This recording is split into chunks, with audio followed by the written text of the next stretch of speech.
India నుంచి అమెరికాకి masters చదువుకోవడానికి వచ్చి ఉద్యోగాలు చేసుకొని సెటిల్ అయిపోదాము అనుకుంటున్న వాళ్ళందరూ కూడా దయచేసి 1 మినిట్ వీడియో చూడండి.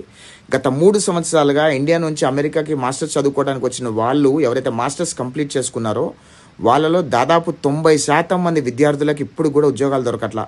వాళ్ళందరినీ కూడా ఇక్కడ జాబ్ మార్కెట్ ఫ్రెషర్స్గా పరిగణిస్తుంది.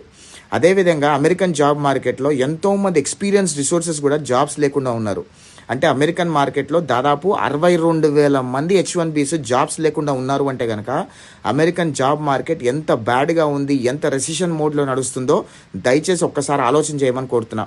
అదేవిధంగా ఎవరైతే ఇక్కడ మాస్టర్స్ చదువుకోవడానికి వచ్చి మళ్ళీ తిరిగి వెళ్ళిపోయి ఇండియాలో జాబులు చేసుకుందాం అనుకుంటున్నారో వాళ్ళు మాత్రం రండి. ఎవరైతే ఇక్కడ మాస్టర్స్ చేయడానికి వచ్చి ఇక్కడ జాబులు చేసుకొని సెటిల్ అయిపోదాం అనుకుంటున్న వాళ్ళందరూ దయచేసి అమెరికన్ మార్కెట్ మీద అవగాహనతోనే రండి అంటున్నారు. ఎందుకంటే ఇక్కడికి వచ్చి ఇబ్బందులు పడుతున్నారు. కొంతమంది స్టూడెంట్స్ ఎవరైతే ఇక్కడికి వచ్చి మాస్టర్స్ చదువుకోవడానికి వస్తున్నారో వాళ్ళు లీగల్గా క్యాంపస్ జాబ్ దొరకట్లేదో వాళ్ళు బయట ఇల్లీగల్ జాబ్స్ చేస్తున్నారు.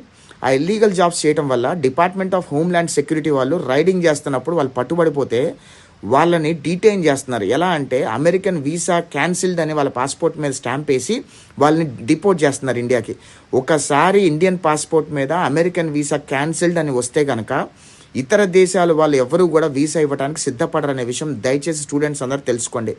అదేవిధంగా ఇక్కడ ఎవరైతే మాస్టర్స్ అయిపోతుందో వాళ్ళందరూ కూడా ఫ్రెషర్స్గా పరిగణిస్తున్నారని చెప్పి వాళ్ళ రెజ్యూమ్స్ అన్నీ కూడా ఫేక్ చేసి 7 to 10 years ఎక్స్పీరియన్స్ పెట్టి ప్రాక్సీ ఇంటర్వ్యూల ద్వారా జాబులు కొట్టే ప్రయత్నం చేస్తున్నారు. ఎవరైతే ప్రాక్సీ ఇంటర్వ్యూలో దొరికిపోతున్నారో వాళ్ళని కూడా బ్యాన్ చేసేస్తున్నారు. అదేవిధంగా ఎవరైతే ప్రాక్సీ ఇంటర్వ్యూ కొట్టి జాబులు చేయడానికి జాబులో జాయిన్ అయ్యారో వాళ్ళు కనుక 2 weeksలో 3 weeksలో ప్రూవ్ చేసుకోకపోతే వాళ్ళని కూడా తీసేసి వాళ్ళని కూడా టోటల్గా బ్లాక్ లిస్ట్ చేస్తున్నారు. దయచేసి ఇలాంటి తప్పులు చేయకండి. అమెరికా అనేది డెఫినెట్గా it's very good opportunity for immigrants. అలాంటి ఆపర్చునిటీ ఫర్ ఇమిగ్రెంట్స్ ఉన్న కంట్రీలో మీరు ఇలాంటి తప్పులు చేస్తే కనుక శాశ్వతంగా మీరు అమెరికాలో ఉండలేరనే విషయం దయచేసి గమనించండి. మరీ ముఖ్యంగా ఎవరైతే తల్లిదండ్రులు వాళ్ళ స్టూడెంట్స్ వాళ్ళ కిడ్స్ని ఇక్కడ మాస్టర్స్ చదువుకోవడానికి పంపించాలి అని బలవంతం చేస్తున్నారో వాళ్ళందరూ కూడా ఒక్కసారి ఆలోచన చేయండి. కన్సల్టెన్సీ వాళ్ళకి ఏమీ తెలియదు, వాళ్ళ డబ్బులు వస్తున్నాయి కదా అని చెప్పి వాళ్ళు డబ్బులు తీసుకొని పిల్లల్ని ఇక్కడ తోసేస్తారు. పిల్లలు ఇక్కడికి వచ్చి నానా ఇబ్బందులు పడుతున్నారు.